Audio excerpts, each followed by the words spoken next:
who did you learn that has the most power behind closed doors that everybody fears, that no one knows about? Who had the most power? There were three of them. Other than Jill Biden, that was a given, right? Jill Biden, the wife, she has tremendous power. Really? Yeah, she was a president essentially for the past 4 years. Without a doubt. Without a doubt. I'm actually convinced that if it weren't for Jill, Biden would have not run for re-election. Jill and Hunter were the two people who kept him in the race because he was worried about his son's freedom, his only remaining son. And Jill didn't want to relinquish power. She was Lady McBiden, as they say.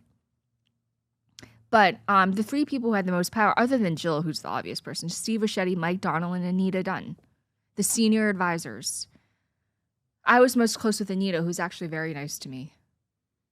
And what gives them the kind of power they say they have? Like, what could they do? They could do anything. What's anything? Run the world. So you're telling me Anita Dunn, this is Anita Dunn, which you're saying she was nice to you. Yes. And who were the other two you said? Steve Ricchetti and Mike Donilon. Rob, can you pull them up? Steve.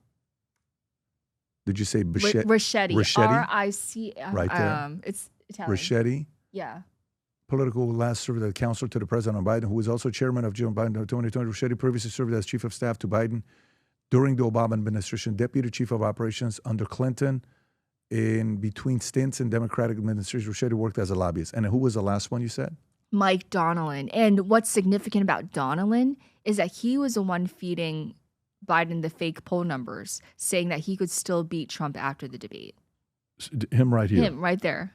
And you know what these people have in common? Well, less so with Anita. Anita is kind of an Obama veteran. Donilon and Ricchetti, the reason why they reached that pinnacle of power is because they're longtime friends with Biden. They're not super smart geniuses or anything like that. Their major credential is decades-long loyalty. In 1988, when Biden had to drop out because of plagiarism, Donilon was with him. So they go way back, before I was even alive.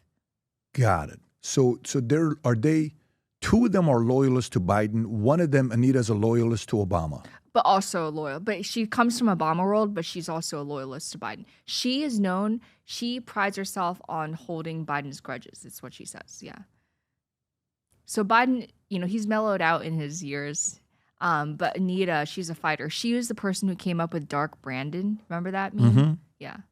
So grudges, who were some of the people that Anita protected the grudges from? Like if you're saying he was about grudges, who were some of the grudges with? It has to be with the party, with certain people within the party. Exactly, like people who dare to undermine Biden. Like, for example, Joe Manchin, who wouldn't pass this legislation. Kamala Harris, they hated her.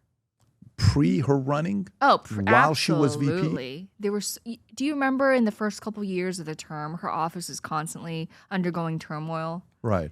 It was just, there was so much drama. People were leaving in droves. There was so much turnover.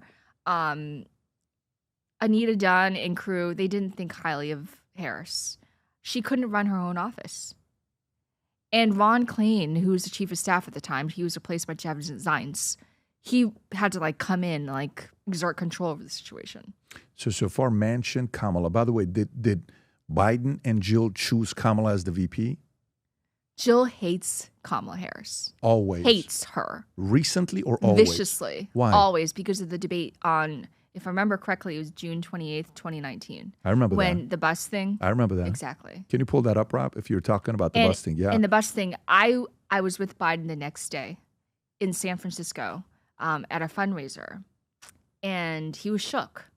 No one expected that to happen. And Jill was one of the people who opposed Biden picking Kamala for VP. But he kind of tied himself in knots when he promised to pick a black woman. He left himself with a few options, So was Kamala chosen as the VP because Biden had to choose it based on what Trump said, based on what Obama said, or he wanted her because she was polling well, and let me choose her as a VP instead of other guys that you couldn't burn? By polling well, you mean 1%. Well, at one point she got up to 17. I think at one point she was at 14%. And then dropped 1% and never recovered. So she didn't even make it to Iowa. So then why would you choose her as a VP? 2 words. James Clyburn, who saved his ass in South Carolina. So many things can be attributed to this guy. Because if it weren't for James Clyburn, we never would have had the Biden presidency. Why is that? Because he came in 5th in New Hampshire and lost Iowa terribly. I remember that. And the only reason why he won South Carolina in such dramatic fashion was because James Clyburn, who's so widely loved in the state, endorsed him. So if James Clyburn doesn't endorse him, he doesn't win South Carolina, he's done. Who would have been a replacement? They were scared it would have been Sanders. Do you remember that? All the moderates For sure. coalesced together. Sanders, Amy Klobuchar, Pete, Warren. Exactly. Actually, Warren was, she's progressive. But all the moderates got together and endorsed Biden that night. I think it was in a joint rally in Houston or somewhere in Texas. And so Clyburn saved him. And with that came tremendous power. He got him to promise that the VP would be a black woman, that this next SCOTUS pick would be a black woman. So so he's that powerful? Clyburn is that powerful? He's very powerful. So, you know who got him to, this is a very important part that I don't want to forget. Biden endorsed Harris 30 minutes after he dropped out. Do you remember? I do. On July 21st. You know who told him to do that? Who's that? Oh, James Clyburn. But why does he owe the favor to him? Just because of him helping him out in South Carolina? Without James, there's no presidency. He would have been dead in the water.